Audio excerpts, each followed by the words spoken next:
Hoje vamos desmistificar um dos documentos financeiros mais importantes que existem, o balanço. Pensem nisto como um verdadeiro raio-x, uma fotografia da saúde financeira de uma empresa, mas congelada num momento específico. Vamos perceber como é que isto funciona. Então, a pergunta é esta: como é que se tira essa tal fotografia financeira? Como é que conseguimos ver de uma só vez tudo o que uma empresa tem e tudo o que ela deve? Pois bem, essa fotografia tem um nome oficial. É o balanço patrimonial. É ele que nos dá este retrato, mostrando a posição da empresa num dia específico, equilibrando o que ela possui com as suas obrigações.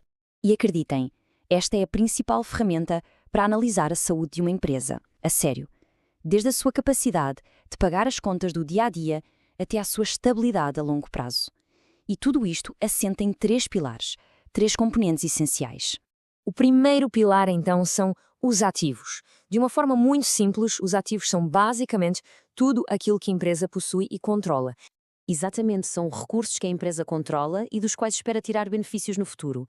No fundo, os ativos mostram-nos onde é que o dinheiro e os recursos da empresa foram aplicados. E o que é interessante é a variedade de coisas que podem ser um ativo. Os ativos podem ser coisas físicas, bem tangíveis, como o dinheiro em caixa, os edifícios, as máquinas ou os carros. Mas também podem ser direitos, por exemplo, o dinheiro que os clientes ainda devem à empresa. Resumindo, é qualquer recurso que possa gerar valor no futuro. E para organizarmos melhor as ideias, os ativos são divididos em duas grandes categorias. E o critério é o tempo, a rapidez com que se podem transformar em dinheiro. Muito bem. Agora vamos virar a página, ou melhor, olhar para o outro lado da balança e perceber como é que estes ativos foram financiados. E isto leva-nos ao passivo e ao capital próprio. O passivo, no fundo, representa as fontes de financiamento que vêm de fora da empresa. Para simplificar, é tudo aquilo que a empresa deve a outras pessoas ou entidades. São as suas dívidas e obrigações. E isto inclui todo o tipo de dívidas, desde os empréstimos que pediu ao banco, às faturas dos fornecedores que ainda não pagou, ou até mesmo os salários que tem de pagar aos funcionários e os impostos ao Estado. Ok, pensem nisto. Se pegarmos em tudo o que a empresa tem, nos seus ativos, e tirarmos tudo o que ela deve, os seus passivos, o que é que sobra? Esta pergunta é a chave para chegarmos ao nosso terceiro e último componente.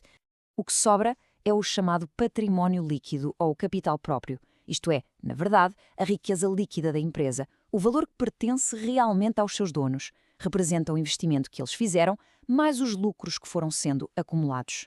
E agora vem a parte mais importante. Como é que estas três peças do puzzle, ativo, passivo e capital próprio, se encaixam? Bem, elas estão ligadas por uma regra de ouro, uma regra que nunca, mas nunca, pode ser quebrada. É esta a equação fundamental da contabilidade. O que está de um lado tem que ser igual ao que está do outro. Pensem numa balança daquelas clássicas de dois pratos. Tem de estar sempre, sempre em perfeito equilíbrio. E esta imagem ilustra a lógica na perfeição. Todos os bens e direitos que uma empresa tem, os seus ativos, tiveram que vir de algum lado, certo? Ou foram financiados por dívidas a terceiros, que é o passivo, ou foram financiados com o capital dos próprios donos, que é o capital próprio. Não há outra hipótese. Agora que já conhecemos as peças, vamos ver como é que elas são arrumadas no balanço para nos contarem uma história sobre a empresa. A ordem das coisas aqui não é ao acaso, tem uma lógica muito específica. Os ativos são listados por ordem de liquidez, ou seja, do que é mais difícil transformar em dinheiro para o que é mais fácil. Já os passivos são ordenados pela urgência com que têm de ser pagos. Esta estrutura inteligente permite-nos avaliar rapidamente a saúde financeira da empresa.